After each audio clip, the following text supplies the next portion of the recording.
Bonjour à tous, des Maths d'or. Alors que Noël approche à grands pas, nous allons vous parler de traditions et de croyances en Bretagne morbihannaise pour cette période de Noël. Noël, c'était la grande fête des vivants, la plus grande fête de l'hiver, la plus intime de toute l'année. Il y avait parfois des veillées, des filages, comme on disait autrefois. Le 24 décembre au soir, le vieux bonhomme du coin du feu, Boulomik Kaur et Cornentan, plaçait solennellement dans la cheminée une bûche plus grande que les autres qu'il aspergeait d'eau bénite. On l'appelait Kefnedelek ou Toussennedelek et elle devait brûler pendant 9 jours. Autour de cette bûche, toute la maisonnée venait chercher la joie et la chaleur et on passait la veillée à rouler des chandelles en écoutant les anciens parler. Il y avait toutes sortes de croyances très antiques qui se rattachaient à cette nuit merveilleuse de Noël.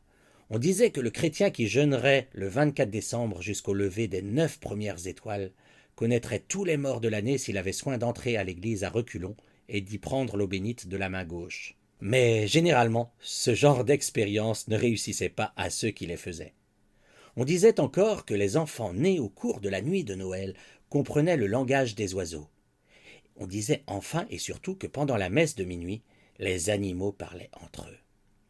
Deux bœufs de Noyal-Pontivy, au milieu de la veillée mystérieuse, furent surpris par leur maître, tandis qu'il s'entretenait gravement à son sujet. Il disait que le surlendemain, il le conduirait au cimetière. Furieux, le fermier voulut les abattre, mais le malheureux s'y prit de travers et se tua lui-même. On racontait encore que les pierres de Plouhinec, celles de Riec-en-Belz ou le menhir de Pontivy, allaient boire à la rivière pendant les 12 coups de minuit, et qu'à leur place, on voyait étinceler des trésors malheureusement insaisissables faute de temps.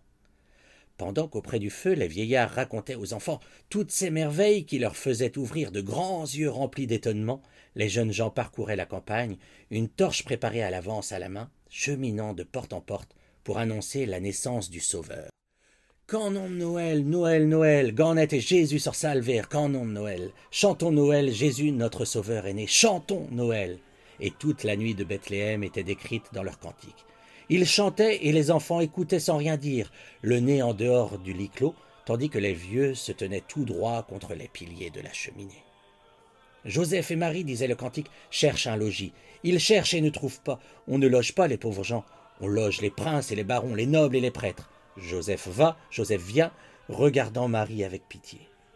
La petite servante, elle aussi, a le cœur plein de compassion. Marie, Marie, revenez vite, mon maître a dit qu'il vous logerait. Voilà la Vierge dans l'étable. Un peu de paille est sous elle, une poignée de foin au-dessus. Elle ne tient plus en repos. Il lui faudrait de la lumière et une jeune fille pour l'aider. Le coq n'a pas encore chanté et Joseph va trouver l'hôtelier. Il n'y a pas de servante ici à part la pauvre Brigitte qui n'a pas d'yeux, ni de nez, ni de bras. Brigitte, Brigitte, venez! Dieu vous donnera des yeux et un nez et des bras pour secourir Marie. Ce n'est pas dans une salle dorée, mais dans une humble écurie que Jésus le Sauveur est né. Un ange lui apporta le feu et la lumière. L'amour est meilleur que le feu, les bonnes œuvres meilleures que la laine. Qu'en nom de Noël, Noël, Noël, Gannet et Jésus sur salver, qu'en nom de Noël.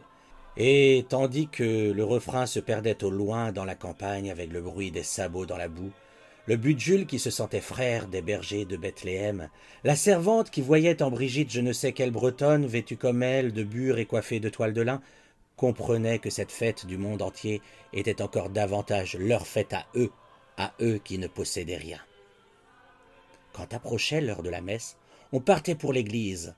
Parfois, dans les temps sombres, les haies dépouillées et les fougères fanées, toutes baignées d'humidité, se profilaient à peine sur le ciel noir. Parfois, au contraire, la lune faisait luire dans les landes les grandes taches d'or des ajoncs. Il fallait voir alors par cet clair toutes les coiffes blanches massées sur le placître dans la lueur pâle et dorée du ciel, tandis que toute la tour vibrait sous le carillon des cloches, et qu'en ombre chinoise surgissaient du chemin les silhouettes falottes des vieilles capotaines serrées dans leurs châles. Pendant la messe, une des personnes restées à la maison allait disposer des couronnes de paille dans les champs, autour des pommiers, pour s'assurer ainsi d'une belle récolte de pommes. Les arbres étaient à cette époque tout encombrés de touffes de gui aux baies lumineuses et nacrées, mais les paysans respectaient craintivement cette plante épuisante à leurs yeux magiques.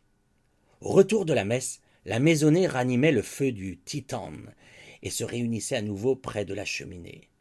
On donnait du foin aux bœufs et aux vaches, car ces nuits-là, ils ne dormaient pas. On faisait ensuite un sobre réveillon. À Caudan, on mangeait de petits pains blancs, barabonimat, cuits chez le boulanger et bien couverts de miel. À Brandivy, chacun avait sa tourte à part, Queen Nedelec. Autrefois, dans le pays de Beau, les fermiers confectionnaient des pains de bénédiction et en distribuaient par centaines aux mendiants. À Pluvigné, il fallait que la tourte de pain blanc durât de Noël à la fête des rois. Fod ma chomu hag an Nedelec endor betagoué le rouet. Plus tard, on mangea des gâteaux.